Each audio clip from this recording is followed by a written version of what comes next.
जय हो, मैं हूं आशीष चौबे और आप सभी का पूरे जोश के साथ लेकिन होश के साथ भी स्वागत है जोश होश में। मेरी घड़ी में बज चुके हैं 6, यानी कि सियासी नब्ज टटोलने का समय आ गया है। मेरे सहयोगी धर्मेंद्र है, मेरे साथ ही हैं इस समय न्यूज रूम में। ये गए हुए थे सांची महत्वपूर्ण सीट कही जा रही है क्योंकि यहां से लड़ने जा रहे हैं स्वास्थ्य मंत्री प्रभुराम चौधरी चुनाव।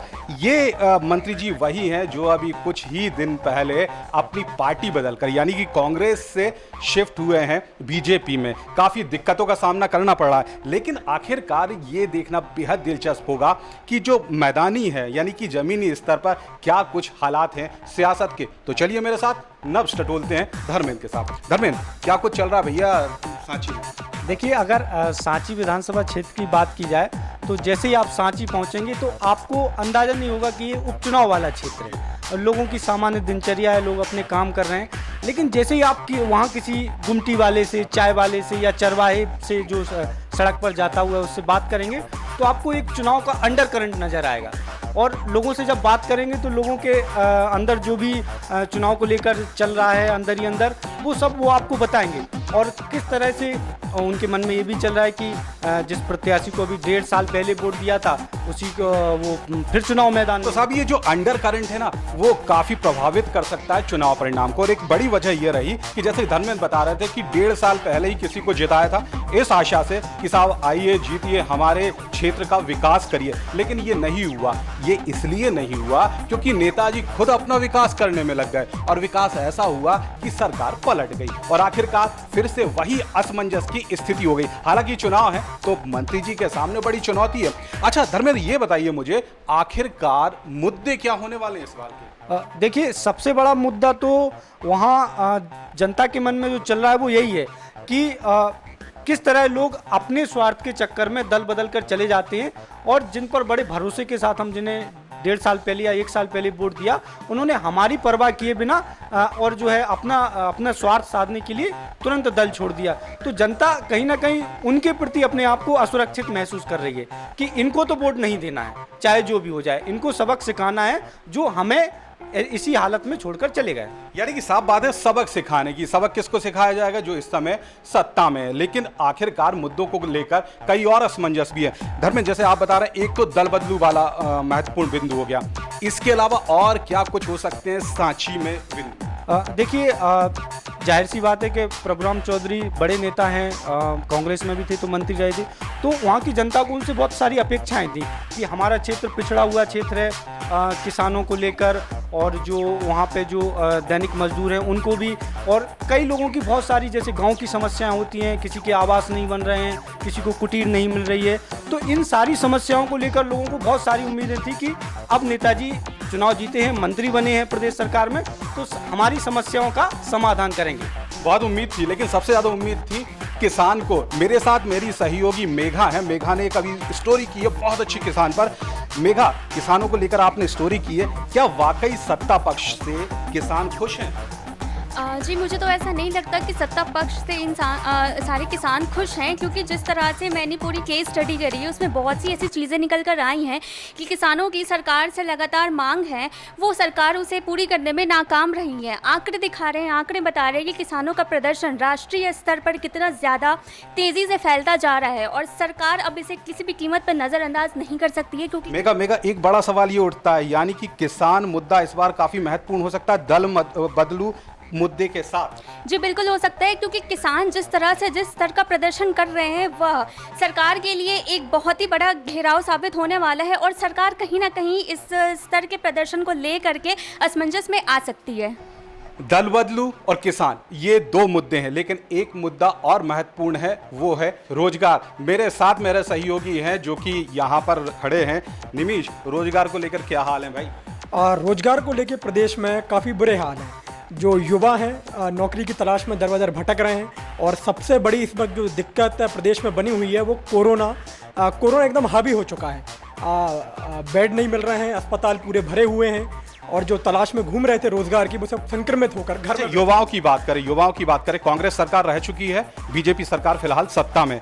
क्या मानते हैं आप, किस पे ज्यादा असर पड़ेगा? क्योंकि कांग्रेस ने भी कहा था, कांग्रेस भी बहुत कुछ नहीं कर पाई, हालांकि समय बहुत कम मिला है, लेकिन अभी सत्ता में बीजेपी फिर से है, तो किस पर ज्यादा असर पड़ेगा इस मुद्दे? सबसे ज़्यादा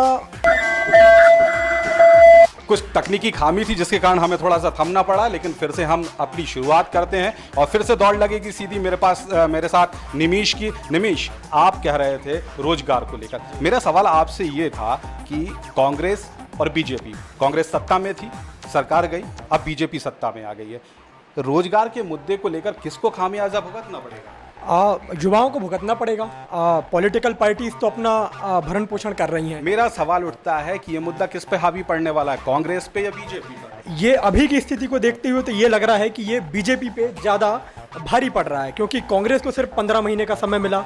इससे पहले जो बीजेपी थी वो 15 साल से सत्ता में थी, तो 15 साल में तो वो उतना रोजगार दे नहीं पाए, तो सीधी सी बात है कि ये सबसे ज़्यादा भारी बीजेपी को पड़ेगा।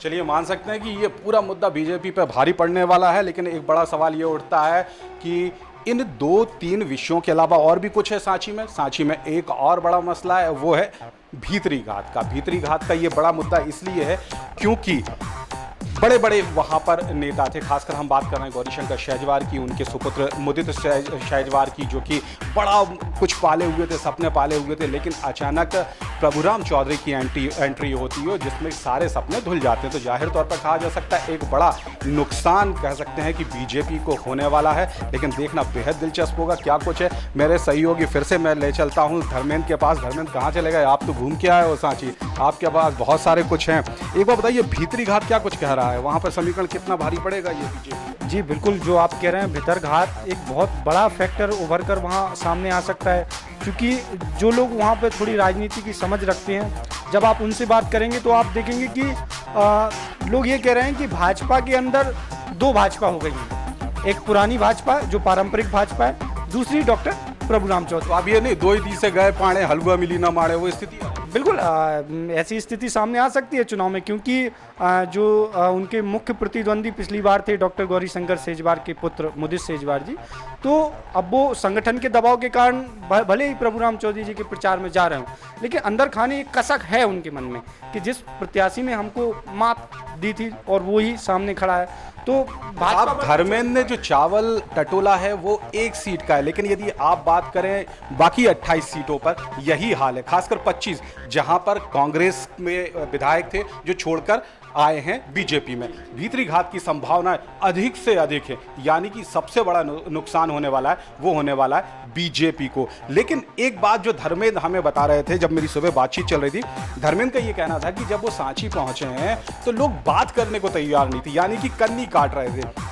जैसा कि उन्होंने कहा कि वो अंडर करंट था, लेकिन ये अंडर करंट किसके खिलाफ है, बीजेपी के या कांग्रेस के? क्योंकि कहा जाता है कि यदि मतदाता यानी कि उस क्षेत्र का व्यक्ति बोलना बंद कर दे तो इसका साफ मतलब होता है कि सत्ताधारी दल को बड़ा नुकसान होने वाला है। मैं सीधा पूछूंगा धर्मेंद्र से, धर्मेंद्र ये अंडर करंट किस पर भारी?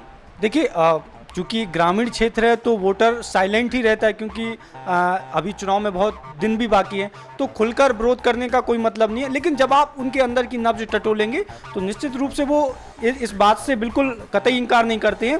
जैसे मान लीजिए कि कांग्रेस ने जो प्रत्याशी घोषित किया है तो उन्हें उसकी योग्यता या उसकी जो प्रत्याशी उम्मीदवारी है उससे कोई मतलब नहीं, उनके मन में एक टीस है कि प्रभुराम चौधरी को सबक सिखाना है। ये बड़ी बात है। सिर्फ और सिर्फ एक मुद्दा आ गया कि प्रभुराम चौधरी यानी कि जो बीजेपी के इस समय उम्मीदवार बनने वाले, संभावित उम्मीदवार इसलिए हम कह रहे हैं क्योंकि अभी अधिकृत घोषणा नहीं हुई है, लेकिन ये तय है, 100% तय है कि प्रभुराम चौधरी वहाँ से उम्मीदवार होंगे। लेकिन इन मुद्दों के साथ, अतिरिक्त मुद्दों के साथ प्रभुराम चौधरी को एक बड़ी समस्या भीतरी घात की होगी जिसका सामना उन्हें करना पड़ेगा। तो आने वाला समय कह सकते हैं बड़ी दिक्कतों वाला है। यदि आपको क्या लगता है कि मान लीजिए जो समीकरण बनते हैं कांग्रेस का, जिस तरह से कहा जा रहा है कांग्रेस भी बहुत वो सक्रिय नहीं दिख रही है, तो उसका फायदा मिलेगा कांग्रेस को बैठे बिठाए, इसलिए सक्रियता नहीं है, या आप समझते हैं कि जो गुटबाजी थी या ढीलम पोले वो हालात? देखिए, ऐसा है कि निश्चित तौर पे प्रभुराम चौधरी जी के साथ जो गुट कांग्रेस का बीजेपी में गया है, तो जहाँ तक मैंने अभी किसी भी पार्टी का कार्यालय आधिकारिक रूप से तो नहीं खुला, लेकिन एक जगह कांग्रेस की बैठकी लगती है तो मैंने वहाँ की नब्ज टटोलने की कोशिश की, तो कांग्रेस में अब इस तरह का कोई माहौल नहीं बचा है कि कोई किसी के गुट से आ रहा है, क्या कोई, सबके अंदर एक ही आशा है कि कहीं ना कहीं प्रभुराम चौधरी के प्रति एंटी इनकम्बेंसी है, तो इसका लाभ हमें सीधा सीधा मिलने को जाना है। बहुत बड़ी बात कह रहे हैं, बहुत बड़ी बात इसलिए कह रहे हैं कि प्रभुराम चौधरी के सामने दो चीजें आ गई हैं। यानी कि बीजेपी वाला भी ये कह रहा है कि प्रभुराम चौधरी को हराना है क्योंकि वो आयतित हैं। इसके अलावा कांग्रेस वाले की बात करें तो वो इसलिए गुस्सा में है क्योंकि सिर्फ यहाँ से दगाबाजी करके गए। यानी कि प्रभुराम चौधरी की आने वाली राह कह सकते हैं बहुत कठिन होगी। तो चलिए, नब्ज टटोली है हमने सांची की, हमारे सहयोगी हैं धर्मेंद्र, सिर्फ यहीं की नब्ज नहीं, आगे जो 25 क्षेत्र हैं वहाँ की नब्ज टटोलते रहेंगे। हम कोशिश करेंगे आपको कि हम जो जीरो लेवल पर भी जाके आपको हम दिखा सके कि वहाँ क्या हालात हैं। इसके अलावा हम पल पल की खबरें देते रहेंगे आपको, लेकिन देखते रहिएगा मेरे साथ जोश होश, पूरे जोश लेकिन होश के साथ।